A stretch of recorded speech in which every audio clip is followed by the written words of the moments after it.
Olá, minha amiga, meu amigo. Hora do nosso encontro nesta quinta-feira, 11 de setembro. Está fazendo 24 anos já, parece que foi ontem, que aviões tomados por terroristas atacaram as Torres Gêmeas. Certa vez eu estava no topo das Torres Gêmeas e estava filmando e parecia que um avião vinha em direção aonde a gente estava e depois desviou. Depois eu pensei brincando, né? Será que já não estavam treinando? Porque eles treinaram alugando pequenos aviões. Mataram muita gente. Terrorismo fanático. Eu estava fazendo uma palestra em Belo Horizonte quando um colega jornalista me entregou um bilhete dizendo que eu podia anunciar que estavam atacando as Torres Gêmeas, aviões. Eu pensei que fosse parte de alguma coisa ali, algum sorteio final. E aí eu disse, olha, eu acho que é alguma promoção aqui. Ele voltou e me disse, não, é verdade, está saindo na rádio, é verdade. Aí eu disse, olha, então está começando um novo tipo de guerra, já não é uma guerra convencional.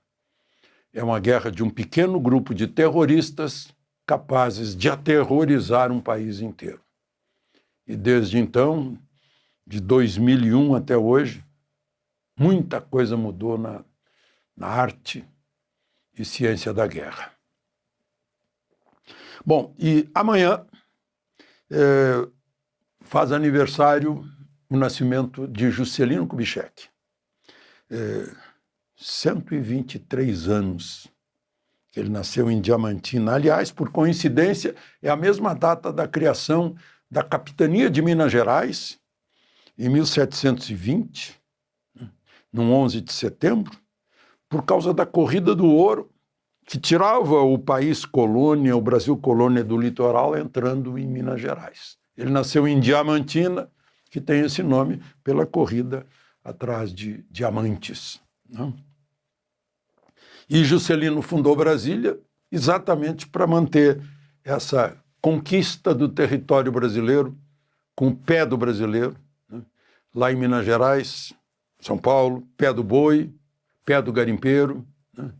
E agora foi Brasília que ensejou a conquista do Centro-Oeste, que era uma área inóspita, não produtiva, e se tornou a área mais rica do Brasil. Enfim, fica aqui a lição sobre a Amazônia, que só será nossa se nós estivermos realmente na Amazônia, porque, por enquanto, o crime é que está entrando lá. O narcotraficante, estão disputando, facções criminosas disputam a navegação nos rios da bacia amazônica. Incrível. E mais o ouro que sai, é vendido na Venezuela, o diamante de Rondônia, que é vendido em Antuérpia, na Bélgica, na Holanda, onde há os lapidadores. Não?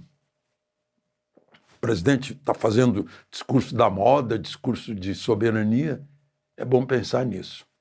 Foi um grande ato de soberania nacional a fundação de Brasília, como foram os bandeirantes que foram entrando e desrespeitaram a linha de Tordesilhas, conquistando o país. Bem, vamos aos assuntos de hoje. Não esqueça de se inscrever e, ao final, de deixar o gostei ou não gostei.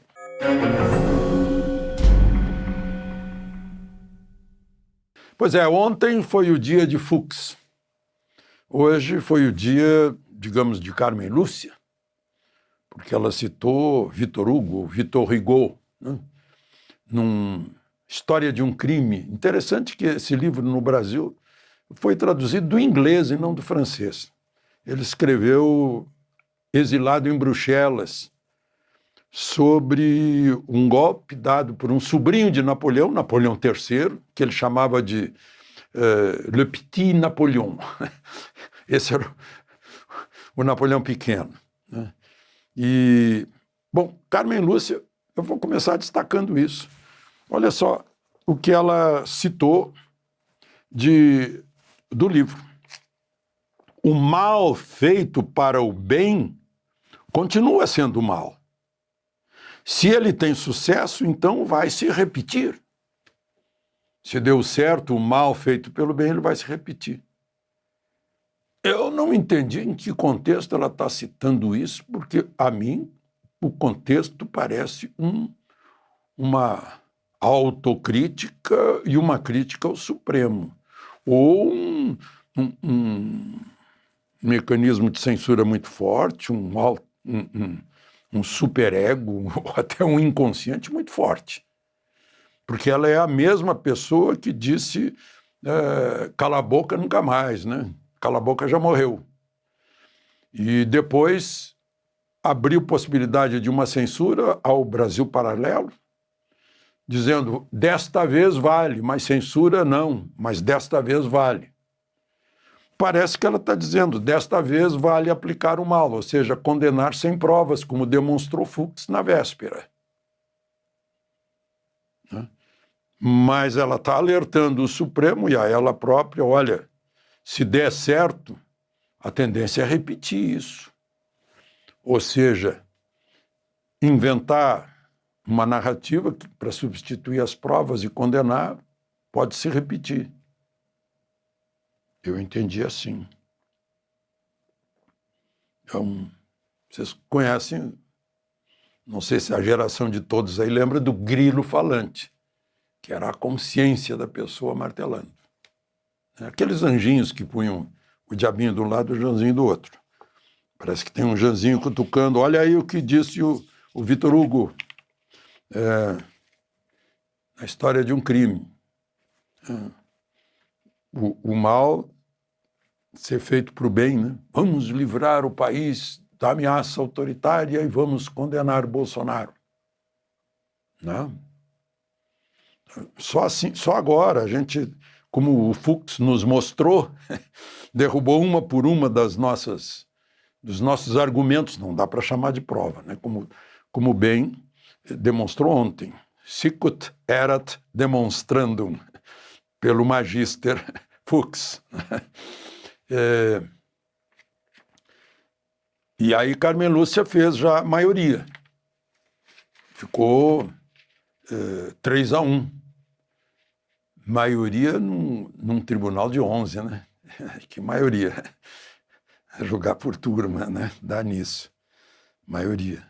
Depois Zanin, contrariando a expectativa dos meus amigos juristas que o conhecem como excelente advogado criminalista, seguidora à risca do devido processo legal, do princípio da dúvida pro réu, né?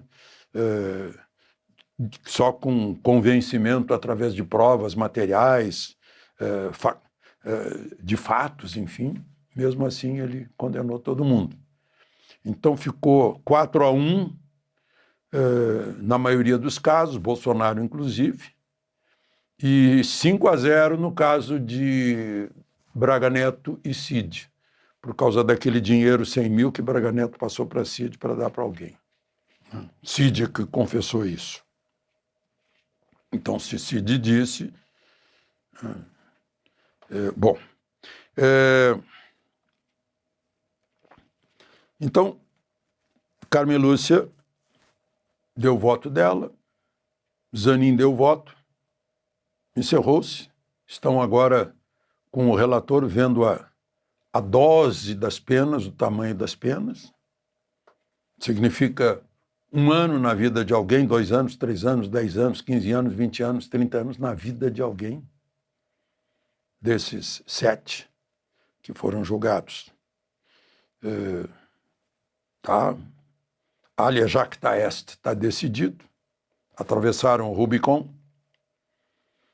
Mas eu acho que por resto da vida terão que provar que foi um julgamento liso, depois que Fux tirou a toga preta de cima dos autos e demonstrou.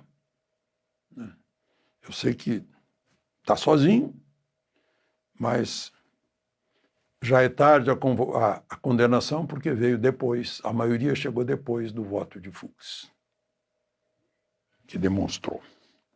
Né? Não vai ter, inclusive, embargo infringente. Embargo de declaração, sim, mas não vai fazer nenhuma diferença. Precisaria de 2 votos para o embargo infringente para abrir uma nova discussão. Então, refazendo aí, só para lembrar que Fux deixou fora Bolsonaro, general Augusto Heleno, Almir Garnier, Anderson Torres, deputado Ramagem, né, e deu a condenação por uma das denúncias para Cid e para Braga. Bom, o que mais que temos a comentar, né?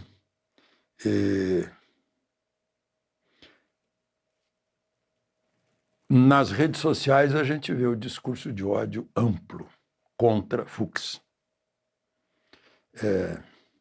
Acuse-os do que você é.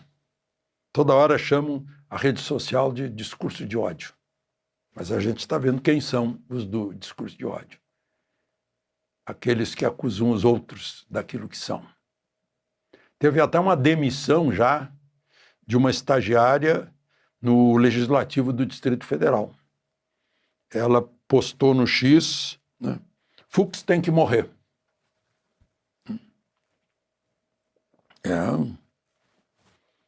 Pessoal do amor. Falam do amor, mas praticam o ódio. Eu acho que o ódio teve uma importância muito grande na condenação de Bolsonaro. De Brasília, Alexandre Garcia.